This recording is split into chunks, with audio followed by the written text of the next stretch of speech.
जहानाबाद सदर अस्पताल में सोमवार देर रात उस समय बवाल हो गया जब गोली लगने से घायल युवक को मृत घोषित करने के बाद विवाद बढ़ गया। मामला पोस्टमार्टम को लेकर इतना गंभीर हुआ कि डॉक्टरों ने हड़ताल शुरू कर दी। डॉक्टर्स ने अपराजित लोहान पर अभद्र व्यवहार का आरोप लगाया, जबकि एसपी ने इन आरोपों को खारिज किया है। परिजनों और अस्पताल कर्मियों के बीच तनाव के बाद ओपीडी सेवा ठप कर दी गई है। हालांकि इमरजेंसी सेवा जारी है। मामले की जांच एसडीपीओ के नेतृत्व में शुरू कर दी गई है। अस्पताल में फिलहाल तनावपूर्ण माहौल बना हुआ है।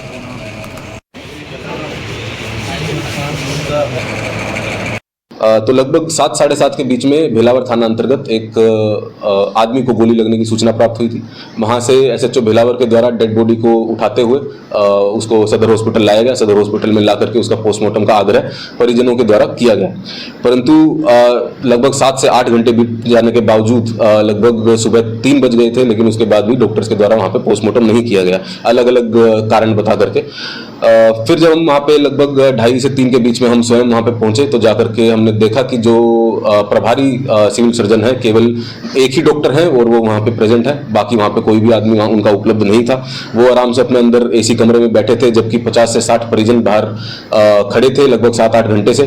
जो डेड बॉडी थी इतना ज़्यादा डिले क्योंकि पोस्टमार्टम में हो गया था, तो उसकी जो स्थिति थी वो भी बड़ी खराब हो गई थी।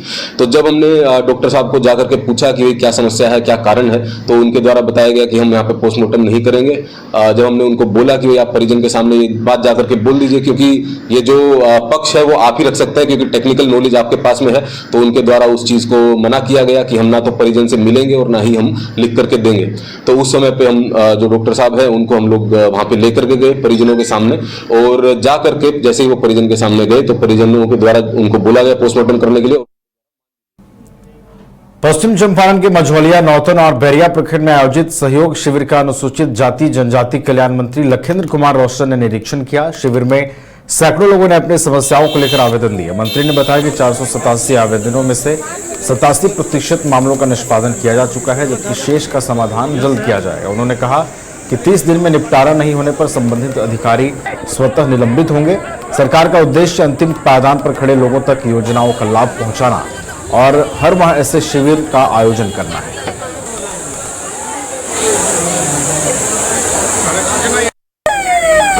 भाई आपने देखा है अभी इधर से निकलने का आयोजन किया गया है सहयोग शिविर। यह सहयोग शिविर सरकार की योजनाओं का लाभ आम जन को सीधा मिले, अब बीच में किसी प्रकार का बधाएं नहीं आए और किसी भी पदाधिकारी उसे लटकाए भटकाए वाला नीति से हट जाए। इसलिए आम जनता का सुविधा के लिए बिहार के माननीय मुख्यमंत्री सम्राट चौधरी जी के द्वारा देश के माननीय प्रधानमंत्री नरेंद्र मोदी के मार्गदर्शन में तो सहयोग शिविर का आयोजन पूरे बिहार के पंचायत की जा रही है और पोर्टल के माध्यम से भी एप्लीकेशन ली जा रही है। लगभग 487 एप्लीकेशन आज आए हैं, जिसमें 87% एप्लीकेशन के स्पॉट पर ही डिस्पोजल कर दिया गया और जो शेष बचा हुआ है उसको भी 30 दिनों के अंदर करना है। और 30 दिनों के अंदर जो पदाधिकारी के यहाँ प्रतिवेदन विलंबित होंगे वैसे पदाधिकारी को सस्पेंड स्वतः हो जाना है, ऐसा सरकार ने नियम लिया है। मैं समझ सकता हूँ समाज के अंतिम पत्ते में जो बैठा हुआ लोग वो अब विकास के मुख्य कड़ी से जोड़ने में निश्चित रूप से उनकी अहम भूमिका। घर रहने का मकान भर नहीं, ये खुशियों की तिजोरी है। दरवाजे पर दस्तक देता पड़ोस, खिड़कियों से उमड़ आता आसमां, तारों में उलझी ऐसी ना जाने कितनी दास्तां। कहती हैं चले डायमंड सिटी, एक सफर हम सफर के साथ अपने घर तक। Diamond city life long bonding, 500 से ज्यादा खुशहाल डायमंड परिवार। जल्दी करें, सिर्फ 200 फ्लैट बाकी। आज ही बुक करें अपना आशियाना।